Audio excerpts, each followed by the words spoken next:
Familia ya ndugu yetu Weston Kirosho Kanja, Mama Jedida, Mama Catherine, watoto wao wote wakiongozwa na Inspector General IG wetu, maaskofu wakiongozwa na askofu wetu Gerald Mureithi na wale maaskofu wengine wote, ndugu viongozi na watu wa Laikipia, Nyeri na watu wa Kenya mlio hapa, hamjambo? Moriega. Mimi kwanza naleta rambirambi zangu nyingi kwa niaba ya familia yangu, kwa niaba ya serikali ya Kenya na Wakenya wengi, marafiki wa familia ya mzee Weston Kirosho, tukisema pole kwa kumpoteza baba, mzee wetu wa heshima wa sehemu hii, grandfather ya watoto wake, na pia mshirika na mmoja wetu katika taifa letu la Kenya. Tunasema poleni sana.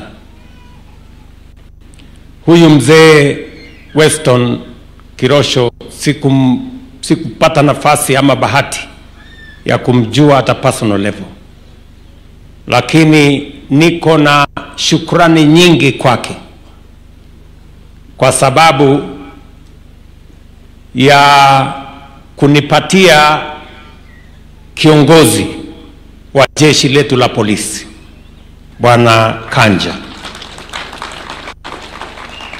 Mimi namshukuru mzee huyu kwa kulea familia, na kwa hiyo familia tukapata kiongozi ambaye anashughulika na usalama wa taifa letu la Kenya.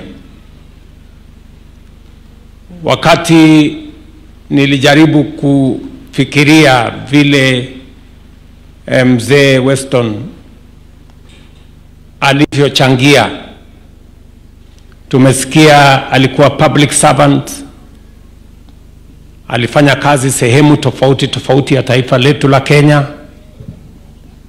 Pia alikuwa mtu wa kanisa, alichangia sehemu kubwa pale kanisani, na vile vile alikuwa mkulima.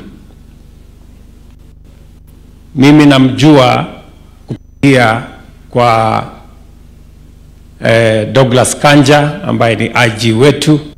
Amekuja hapa kwa heshima ya huyu mzee ambaye amechangia sehemu kubwa katika mambo yetu ya taifa la Kenya.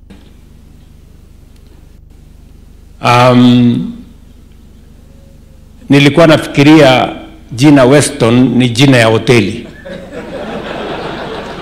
lakini nimesikia kumbe ni jina ya mtu. So nimefurahi sana kwamba tumefika hapa kusherehekea maisha ya mtu ambaye mchango wake kwa taifa letu la Kenya inaonekana. Na wapongeza wananchi wa sehemu hii kwa ushirika wenu kwa familia hii, kwa kuja ili tuweze kuomboleza na kupunguza mzigo mkubwa ulio katika familia hii kwa sababu ya kumpoteza mzee huyu. Na sote tumekuja hapa kama wananchi, kama binadamu, tukijua ya kwamba sote ni wavivu tukifika mahali barabara ya kusafiri kuondoka dunia hii ni hii ya mzee huyu. So asanteni sana. Nataka nimweleze ndugu yangu Kanja and your family, we stand with you. Tunauliza Mungu awarehemu, awashike mkono, familia yenu izidi na kusonga mbele. Mimi niko na shukrani kubwa. Douglas Kanja ni mtu ambaye ananisaidia kazi mzito. Kazi ya usalama wa nchi sio kazi rahisi. Kazi inayohusu maisha ya watu, mali ya watu na usalama wa nchi. Mimi nimebahatika sana kumpata mtu shupavu, a courageous man, a forthright leader, a man of integrity.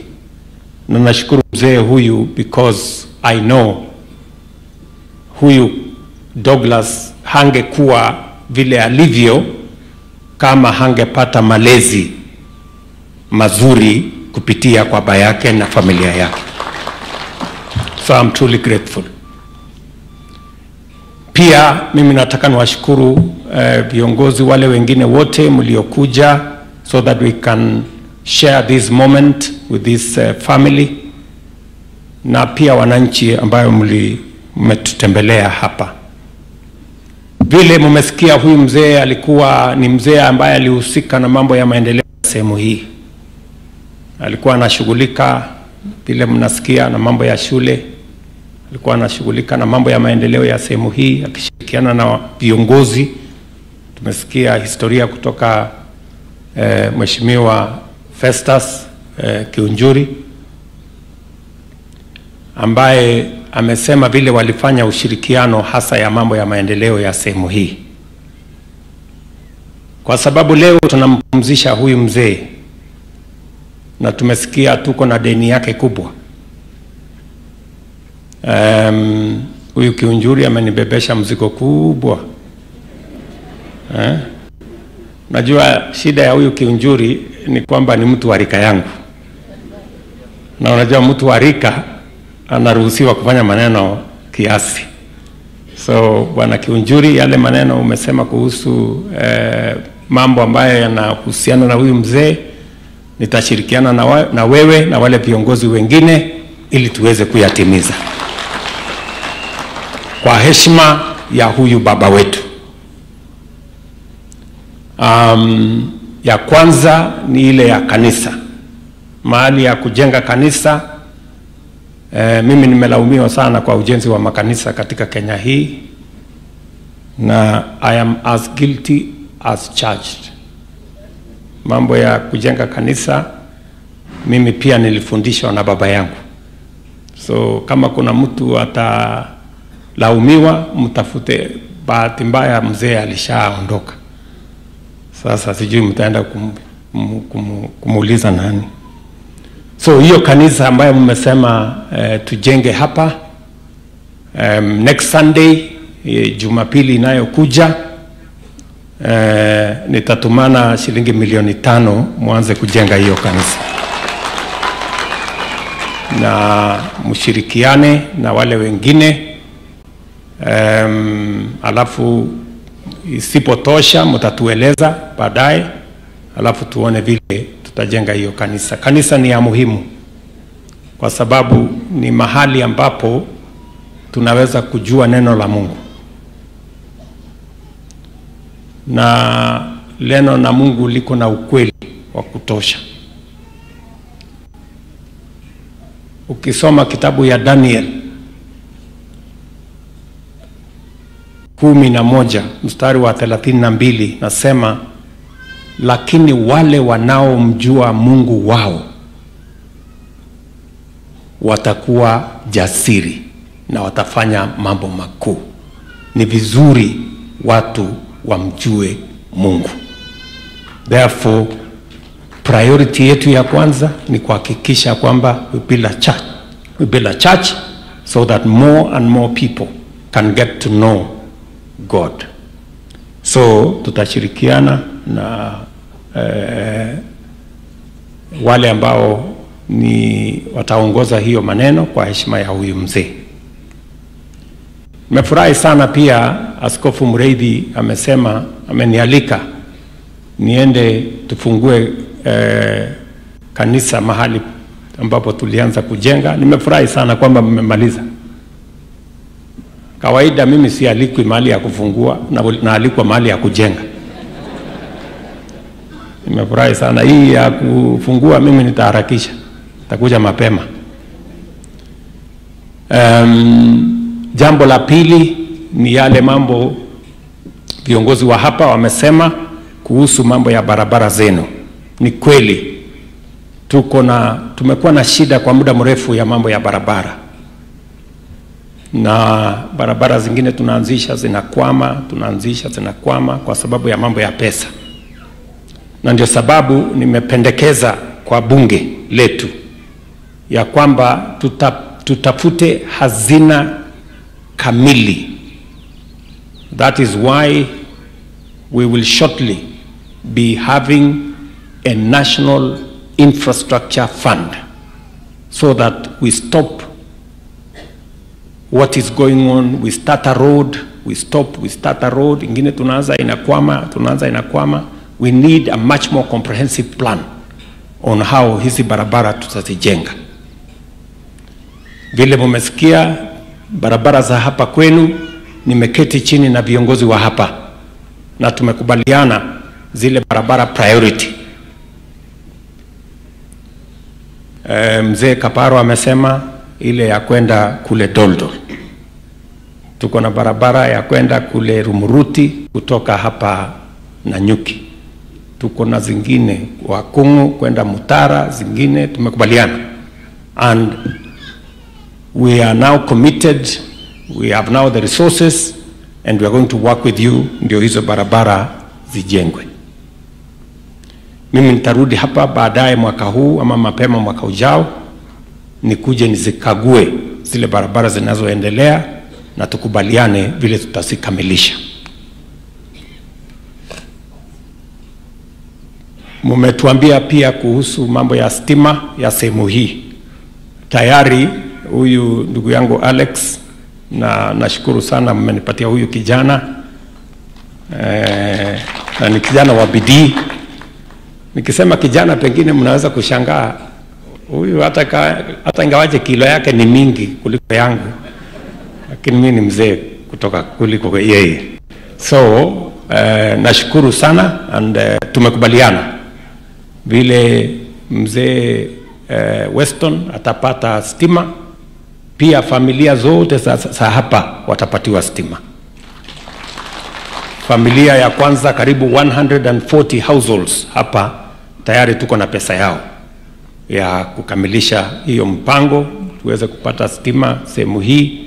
Tuongeze another 140 ikuwe 280 homesteads katika sehemu hii, ndio tuhakikisha kwamba harakati yetu ya kusukuma stima Kenya, mpango yetu ni kufikisha watu 1,200,000 ambao tunawapatia stima. That's our commitment. So Alex, ile mahali ambapo inaleta usawa kwa jamii zote ni watoto wetu wakipata elimu, na ndio tuliamua kama serikali ya Kenya ya kwamba hatutaki mtoto wa Kenya akose nafasi ya kusoma ati kwa sababu mzazi wake hana uwezo. Ndio sababu tumeajiri walimu wengi, almost 76,000 mwezi huu wa Disemba.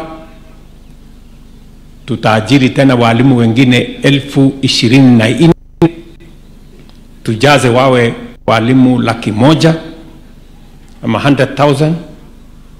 Madarasa tumejenga, na mnajua wiki hii tunaanza mtihani wa grade 6, mtihani wa grade 9. Unajua grade 9 ndio mara ya kwanza under the new competence based education inafanyika mwaka huu. Tutakuwa na watoto wa grade 10 wa kwanza next year,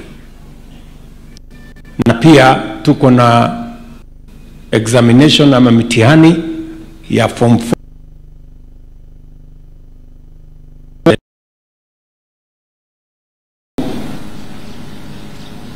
tukipangia mwaka ujao. Nia yetu ni kuhakikisha kwamba we have enough classrooms. We have already built ama tumejenga madarasa 23,000.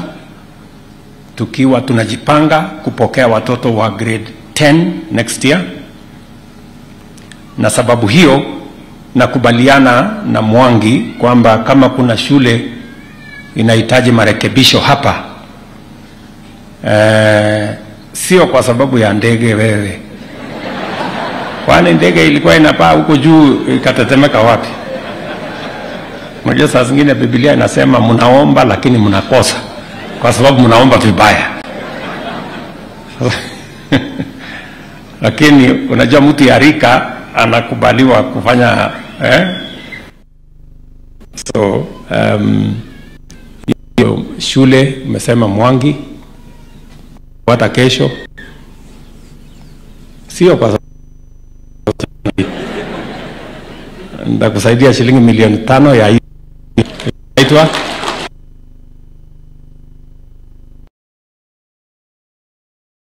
Geshogo Leshugu hiyo shule. Alafu umekubaliana na mimi ya kwamba tununue basi 2 ya so mimi nitakupatia milioni 10, wewe utatoa hiyo ingine, alafu tununue hiyo na hiyo pesa yangu mimi sitaki madeni, ukujie kesho. Mimi sitaki madeni ya watu, sawa sawa, ndio tumalizane hawa watoto wa hapa wapate nafasi ya kusoma, ndio tuweze kwenda mbele kwa pamoja. Mimi vile vile watu wa Laikipia, mimi nataka niwaeleze mambo mengine mawili ya muhimu. Katika mpango yetu ya afya, mimi nilisema tutarekebisha ile mpango ya zamani.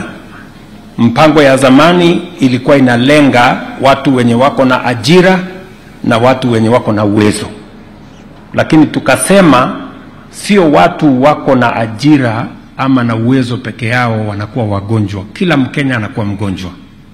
Na ndio sababu tukasema tunataka mfumo wa afya ambayo itajumuisha wananchi wote katika program ya Universal Health Coverage. Na ndio sababu sasa tunasajili wa Kenya, tumebadilisha sheria, tuko na mpango na taratibu ya sawasawa. Mimi nataka niwashukuru watu wa Laikipia. Laikipia ni kati ya counties ambayo wameonyesha bidii ya kujiandikisha kwa SHA. Hii Laikipia County nilikuwa naona leo asubuhi wananchi 1255 tayari wamejiandikisha, kwa wananchi almost 518,000 wa county hii. Almost 50%, 49.3% ya watu wa Laikipia are already registered. You are county number 16 out of 47. Jipigieni makofi ni watu wa Laikipia. Mimi nataka wale ambao hamujajiandikisha mujiandikishe, kwa sababu kila mtu ambaye amejiandikisha utatusaidia tuwe na orodha ya watu, ndio tuweze kupanga madawa ya kutosha, tupange equipment, tupange wauguzi. Na tumesema kila mwananchi aende kwa hospitali, kama ni dispensary, kama ni health center, kama ni level 4, kama ni ya serikali, kama ni ya mission, kama ni ya private, utatibiwa na serikali ya Kenya itasimamia matibabu yako. That is the future. Tunaelewana watu wa Laikipia? So tunataka tushirikiane namna hiyo, na mimi nataka niwaombe viongozi wote, viongozi wa vijiji, machiefs na assistant chiefs, MCAs, wabunge, kila mmoja wetu mpaka governor, senator,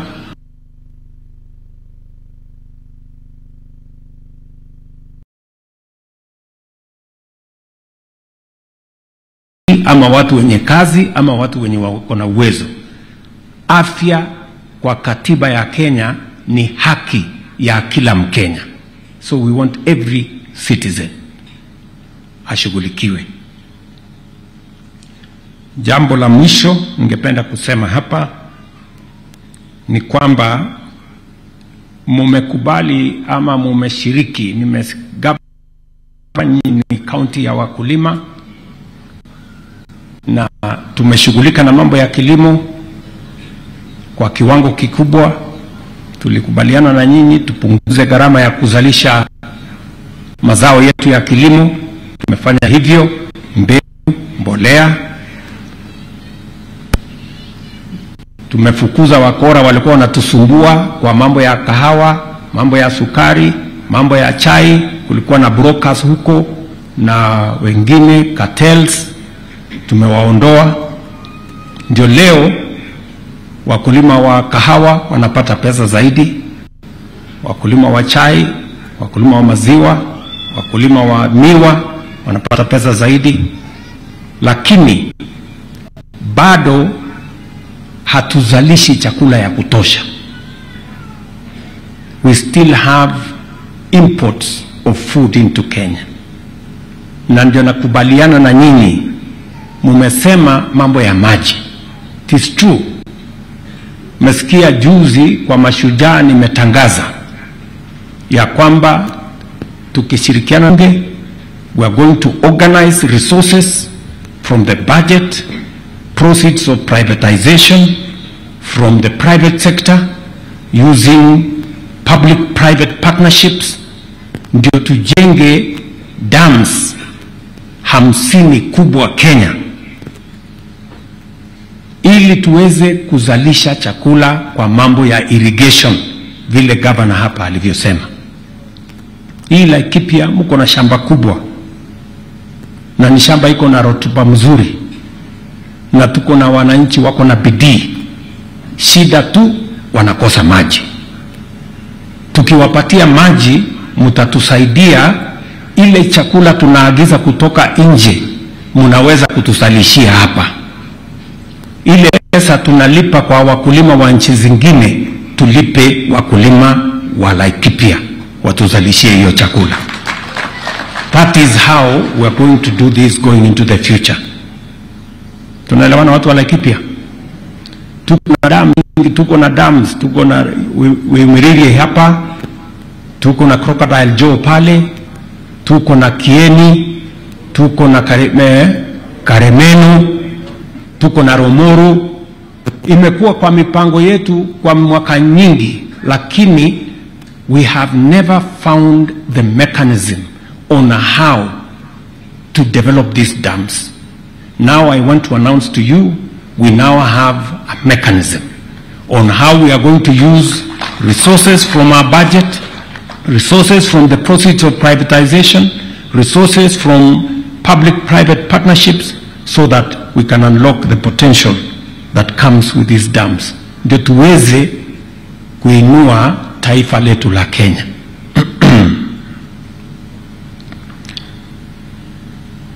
Mumeniambia kuhusu stadium ya hapa Nanyuki, na watu wa kule Nyahururu pia waliniuliza stadium, na waomba tu mnipatie na miezi miwili, 2 months.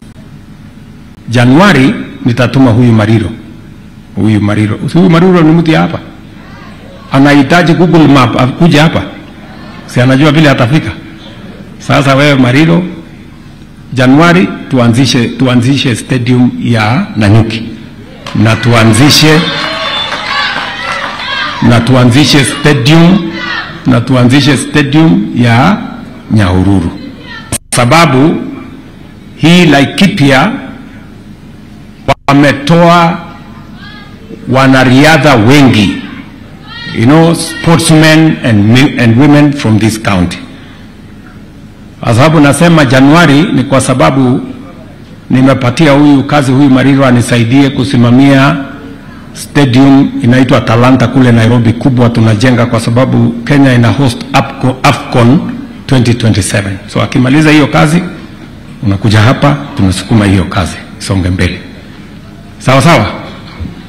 Saa hizi ile ya Nyeri inaendelea, ilikuwa imekwama, hiyo inasonga mbele. Hata huyo Madenge anajua inasonga mbele, mbunge wa pale, na hizo zingine zote.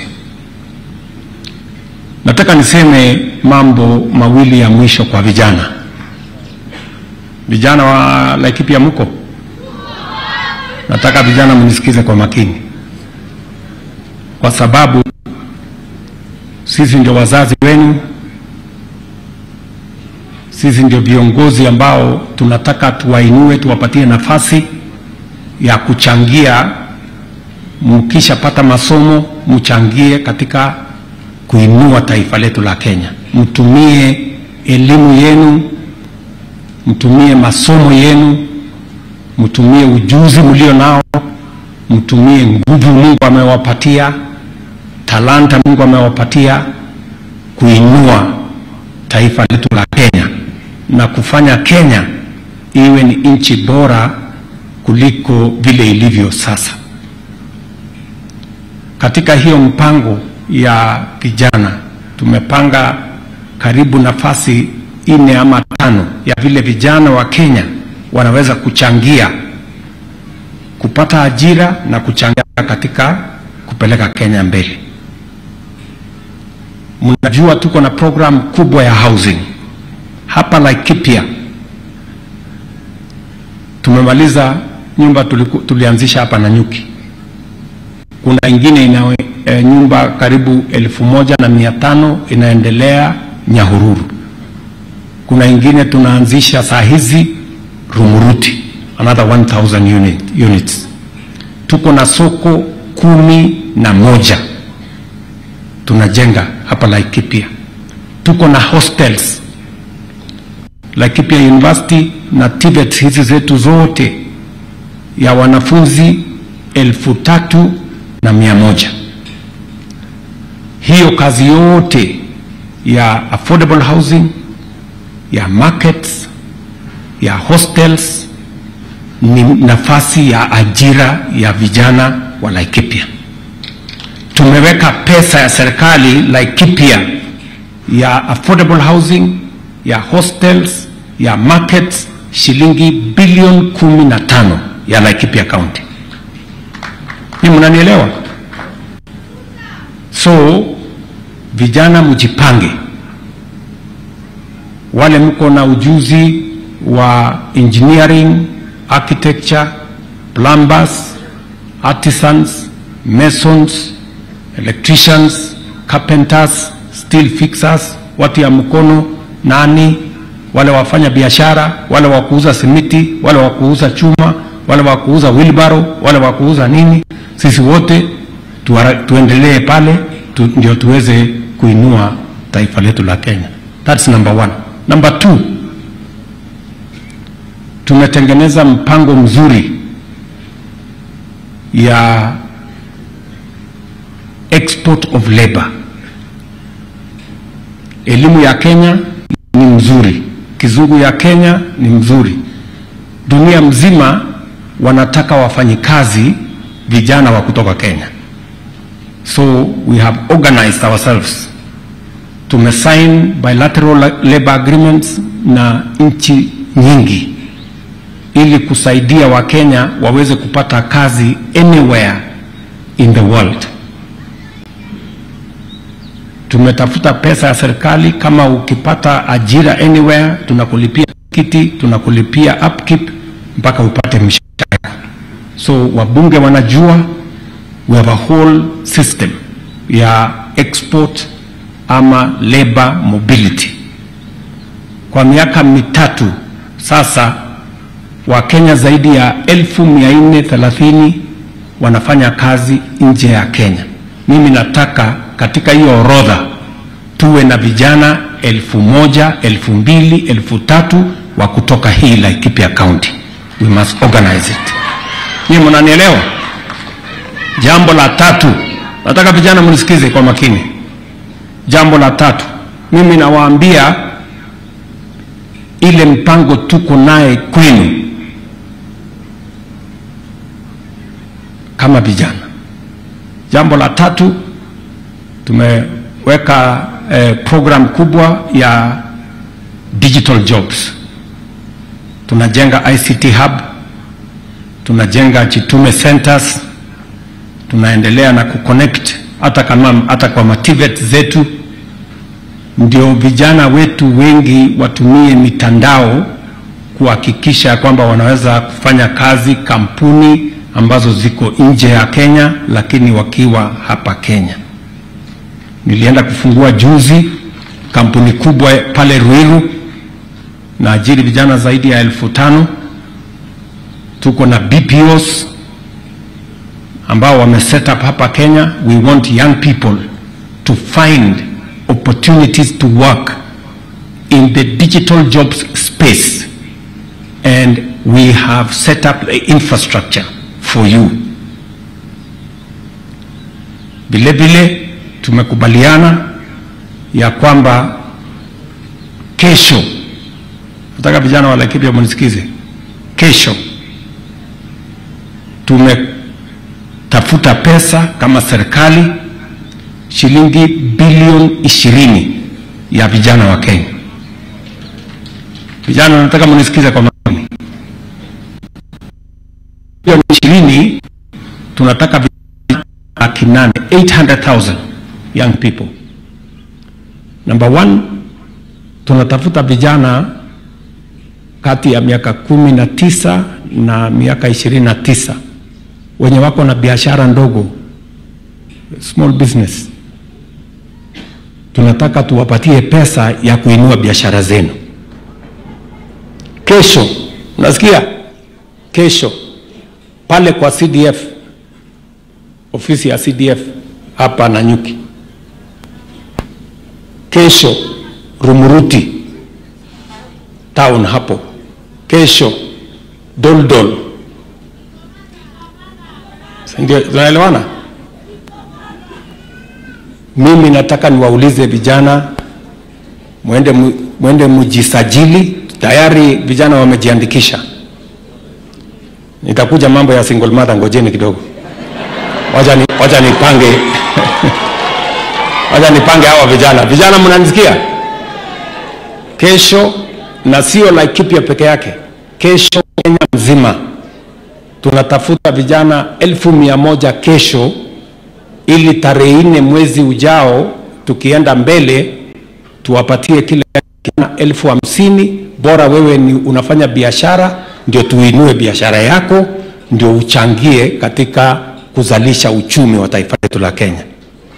Kijana mwenzenu ako hapa, PS wangu wa mambo ya vijana, huyo kijana anaitwa Jacob, ndiye anasimamia hiyo kazi, na mwenzake mwingine anaitwa Susan. Kesho in every sub county, in every constituency headquarters, tomorrow we are identifying 100,000 young people who are going to benefit from resources for their entrepreneurship. Ya pili, wale vijana wote ambao wamefanya wako na skills lakini soma, tunataka vile tuwasaidie muweze kupata tukitumia program inaitwa recognition of prior learning, tuwapatie certificates.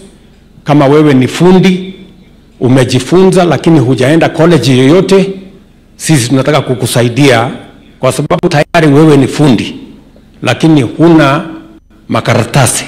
Tukusaidie upate certificate kwamba huyu ni fundi, tumemfanyia mtihani, na katika hiyo program we will identify. Alafu tuko na biashara kubwa na serikali kwa ile mpango ya AKBO, na hapo sasa ndio wamama wale mmesema single mother, mko sasa na nafasi yenu. Tunataka wamama single mothers na wamama wale wengine wote wakuje. Tunatafuta kina mama 600,000. Hawa wamama wakuje, fundishe na tuwapatie vile wanaweza kufanya biashara na sisi kama serikali, either national government ama government, ndio muinue biashara zenu. Tunaelewana? So mimi nasema hivi kwa sababu huyu mzee Weston Kirosho ako na watoto na ako na wajukuu. Watoto wa huyu mzee ndio nazungumza na wao, watoto wa mzee Weston na watoto wetu wote. Msikie nimesema, you have opportunities in Kenya today to contribute your talent, your skills, your knowledge, your energy in benefiting yourself and building our nation Kenya. Tafuta hiyo nafasi, tutasaidiana. Wabunge wako hapa, viongozi wale wengine wote tutashirikiana na wao ndio tuweze kuinua taifa letu la Kenya tuende mbele. Ile kitu mimi nawauliza, nchi haiwezi kujengwa na fujo. Nchi haiwezi kujengwa na chuki ama migawanyiko ama ukabila. We cannot build a nation that way. You know, nchi inajengwa na mpango. Sisi wote tulio nafasi ya uongozi, hakuna haja ya kuwachochea wananchi hawa. Waeleze Ruto anajenga nyumba kiasi fulani, mimi nitajenga zaidi ya yeye. Wananchi waeleze vile utafanya zaidi, si ndio? Yes, let us compete, tushindane kwa mipango ya kuinua Kenya, sio kushindana kwa chuki ya kuharibu nchi yetu. We need to focus. Kwa hivyo sitaki kusema kuzidi hapo, ndugu zangu, watu wa Laikipia. Mimi nimekuja hapa kuungana na nyinyi kumsindikiza huyo mzee na kumwenzi.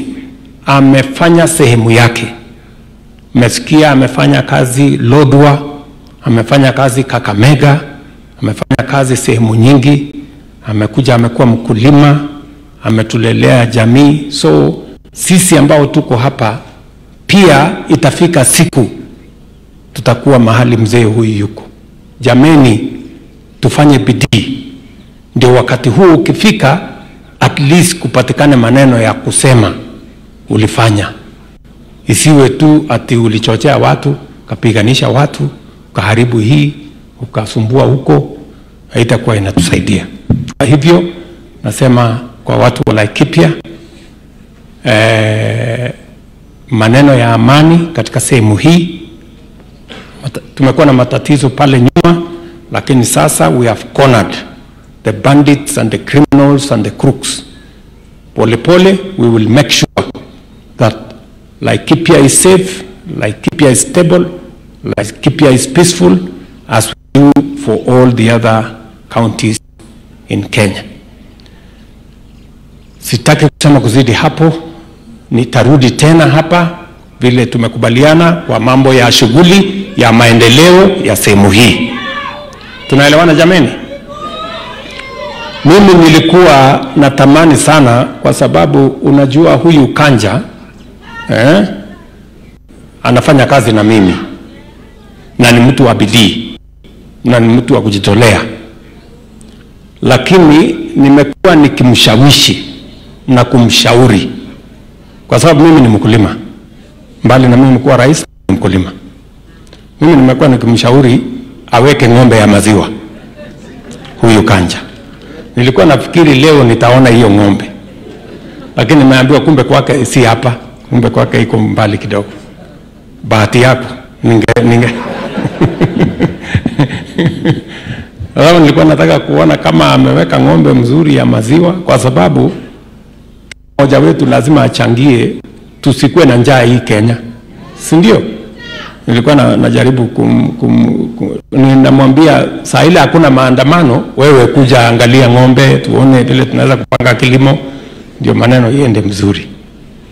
So otherwise maaskofu wetu tumeshukuru vile mumetunenea neno la Mungu. Maneno yale mengine mengi ya vile tunataka kupanga taifa letu la Kenya, na nakubaliana na Bwana Ishungwa kwamba tunataka tulinde taifa letu la Kenya. You know, saa zingine tunazembea, saa ile mambo imeharibika tunalaumu, tunatafuta mtu wa kulaumu. Tumesema ya kwamba maneno ya religious extremism, ile ambayo inatuletea hasara kama ile tulipata kule Shakahola, lazima tuzuie. Tumesema vile vile mambo ya vijana wetu wanaangaishwa, they are being terrorized kule kwa social media, na mambo machafu, mambo ya usherati, mambo ya pornography. Hiyo pia lazima tuzuie kama serikali.